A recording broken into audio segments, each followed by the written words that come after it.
Ever feel like you're drowning in alphabet soup when you look at the world of air travel? Well, you are definitely not alone. So let's dive in, and we're going to clear all that confusion up right now. I mean, look at these: ICAO, FAA, IATA, EASA. It's a lot to keep track of, right? These acronyms are just everywhere. But what do they actually do? Like, who's the real boss here? It feels super complicated, but I promise you by the time we're done, it's all going to click into place. Okay, here's the secret. Let's just forget all the official jargon for a second and think about something we all get: a big global sports league, right? You've got a commissioner who writes the rules. You've got referees on the field, making sure everyone plays fair. And then you have a players' association looking out for the teams. Well, believe it or not, aviation works almost exactly the same way. Come on, let me show you. All right, so first things first, every league needs a boss, right? The one group at the very top who writes the rule book for the entire game. Well, in the world of aviation, that's ICAO. So ICAO stands for the International Civil Aviation Organization. And yet, you got it, they're our league commissioner. Now, these guys aren't worried about the day-to-day drama of one airline or one airport. No, their job is way bigger. They set the high-level fundamental rules of the game, the standards that literally everyone else in the world has to follow. And these rules, they even have their own fancy acronym, SARPs. They're the reason flying actually works. I mean, think about it. The reason you can fly from Tokyo to Paris or from Cairo to Rio without it being complete and utter chaos, it's because of them. They make sure safety protocols, security checks, even the language air traffic controllers use are pretty much the same everywhere. It's a huge deal. And here's the thing that gets a lot of people. ICAO, it's a UN agency, a part of the United Nations. So its members aren't Delta or British Airways. Nope. Its members are countries. So when ICAO lays down a new standard, they're not calling up some airline CEO. They're telling the government of the United States or France or Japan, this is the new rule. Okay, so we've got our commissioner, ICAO, writing the rule book. That's great. But who actually blows the whistle down on the field when somebody breaks a rule, right? Well, that's where our regional referees come into play. I mean, it's just common sense, isn't it? A rule book is just a bunch of paper if there's no referee there to enforce it. And in aviation, those refs, they're the big national and regional agencies. And the two biggest heavyweights, the ones you hear about all the time, are the FAA in the United States and EASA over in the European Union. Think of them as the head referees. So the FAA, they're the ones who certify every single pilot and every single plane in the US. EASA does the same for the EU, but they have this cool power to certify a whole aircraft model, like, say, an Airbus A320, for all their member countries in one go. The bottom line is, on their home turf, what they say goes.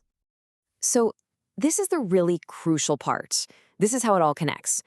ICAO gives us the high-level global standards, but it's the FAA and EASA that take those standards and turn them into actual, specific, enforceable laws. They're the ones that give that global rulebook some serious teeth.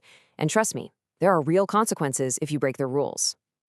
All right, so we've got our commissioner, the rulemaker. We've got our referees, the enforcers. But what about the players? You know, the airlines themselves. Who speaks for them? Is there anyone in their corner? Well, that's where IATA comes in. And in our little sports analogy, this is the Players Association. Now, this is super important. IATA is not a regulator. It's not a government agency. It's a trade group. You can think of it like a club, a really, really big club that represents the interests of the airlines. And when I say they have influence, I mean they are massive. Get this, IATA's member airlines handle about 83% of all the air traffic in the entire world. Let that sink in. So yeah, when IATA speaks, you better believe the regulators and the whole industry, they listen. They're basically the unified voice for pretty much all the airlines. So what does this Players Association actually do all day? Well, first thing to remember, again, they do not make laws. They can't tell anyone what to do. Instead, they focus on making the whole system work better for everyone. You ever wonder why airport codes are always 3 letters, like LAX or JFK? That's IATA. Or how you can use an e-ticket on pretty much any airline in the world? Yep, IATA again. They also run this unbelievably complex financial system behind the scenes that makes sure when you buy one ticket that puts you on 3 different airlines, everybody gets paid the right amount. It's pretty incredible. Okay, so We've met the commissioner, the referees, and the Players Association. Let's pull it all together now and see how this whole thing works as one big, beautiful system. And it really is a pretty clear chain of command when you lay it all out. Step 1, it all starts at the top with ICAO. They write that global rulebook for every country. Step 2, the referees like the FAA and EASA take that rulebook and turn it into actual law in their parts of the world. And then step 3, the players, that's the airlines with IATA in their corner, they get to operate and innovate and compete, but all within that same set of rules. So let's look at the final scoreboard. In a nutshell, it's this simple. ICAO writes the rules for the whole game. The FAA and EASA are the refs who enforce those rules on their home turf.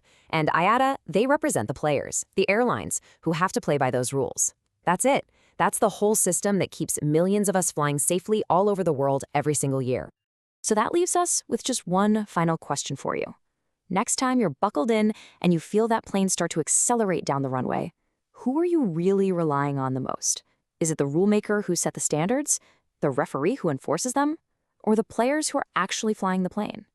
It's kind of an interesting thing to think about, isn't it?